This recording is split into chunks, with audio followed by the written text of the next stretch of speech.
Welcome, here I've got Nokia XR20 and I'm gonna show you how to take motion picture in the camera app at this device.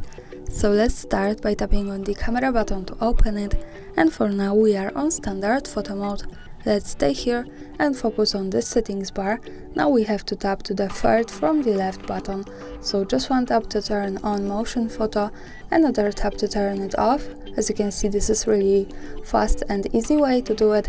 Now let me keep it turn it on, and when we take a picture we should get now 2-in-1, the photo and the short clip.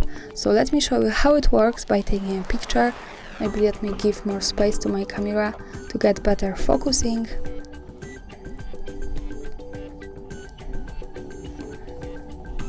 Now let's move back to this view. To see the photo, we have to tap to the right button at the bottom that follows us straight to the gallery. And this is how the photo looks like.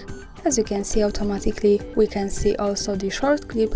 We can stop it here on the settings bar to see only the picture or play it again.